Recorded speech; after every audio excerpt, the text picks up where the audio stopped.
يا أهلا وسهلا. في مرة كنت ماشية الصبح بدري الساعة 7 تقريبا والجو كان تحفة. ببص حواليا لقيت ان انا ماشية بقالي فترة في خضرة وازهار شكلها تحفة محوطاني من اليمين والشمال. بلف ورايا لقيتني تقريبا من طول المسافة ماشية بقالي اكتر من نص ساعة. طب انا كنت فين يا ولاد؟ كنت قاعدة في دماغي، لا شايفة ولا سامعة ولا حاسة بأي حاجة. كل اللي بيدور في دماغي سيناريوهات وأفكار واللي حصل واللي وصل واللي ممكن يحصل، لدرجة إن أنا اتعميت، لا عارفة بقى اتعكست اتشتمت يا مزمزيل، مش عارفة أي حاجة. في نوعين من الشخصيات: الشخصية التحليلية اللي طول الوقت قاعدة بتفكر وبتتدبر وبتدور على الحلول وبتاخد قرارات بيفكر طول الوقت. الشخصية دي من مميزاتها انها شخصية تميل للمثالية، دايما عندها السيناريو A والسيناريو B وكل سيناريوهات الحروف الأبجدية، ودايما بتركز على العيوب علشان تلاقي حلول علشان ما تقعش في الفخ لما تيجي تنفذ. لكن عندها عيبين صعبين جدا. اول عيب انه خبرتها العاطفية ضعيفة جدا. القلب عندهم عطلان قوي، العاطفة ضعيفة. العاطفة أمر مهم للخبرة في الحياة. التجربة اللي انت بتمر بيها بتتكود في جهازك العصبي كل ما زادت درجة العاطفة والمشاعر فيها.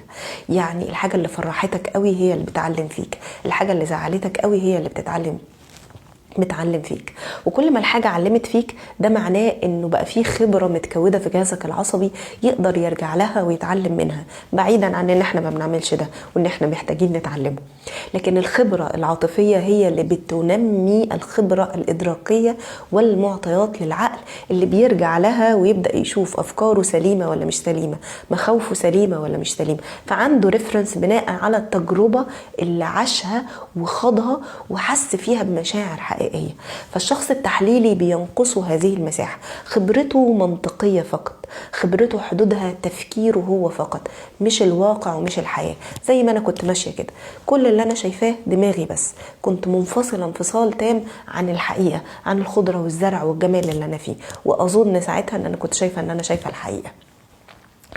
من عيوبه كمان ان هو شخص مبتور الحركة، بالكاد لما ياخد قرار من اللي فكر فيهم وينزله على ارض الواقع وينفذه بيترعب ينفذ القرار من كتر التفكير اللي بيتحكم فيه. احسن يطلع غلط، اصلا تضرب العيوب دي في وشي، طب لو حصل كذا هيحصل ايه، طب ما يمكن. فهو حركته مبتورة، الافكار ما بتقدرش تنزل لجسمه، ايده ورجله مبتورين عن الحركة تماما. ده على أقصى اليسار.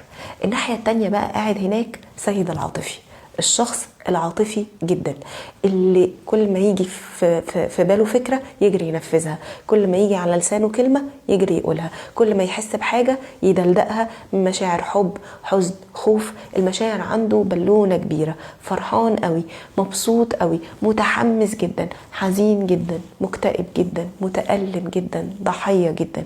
فكل حاجة عنده في سكيل المشاعر كبيرة قوي.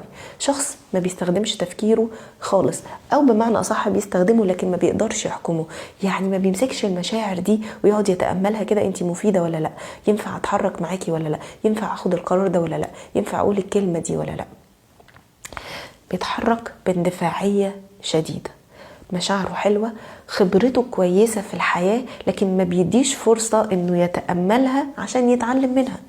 فلو انتوا خدتوا بالكم من الكفتين دول، واحد بيفكر بس لكن ما بيتحركش، واحد بيتحرك بس لكن ما بيفكرش.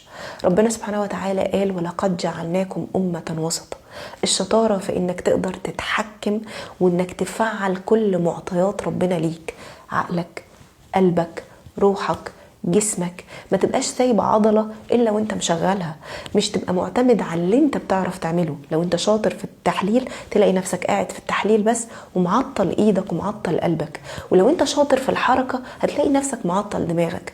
الشطارة في انك تستخدم كل الادوات اللي عندك وانك تحرك جهازك العصبي كله على بعضه، فتعرف تاخد الخبرة الإيجابية من تفكيرك والخبرة الإيجابية من التجربة الحية اللي فيها عاطفة، وتبقى رحيم بنفسك وتفعل كل الأدوات بتاعتك. جربوا، يمكن تلاقوا نتيجة مختلفة. أشوفكم على خير.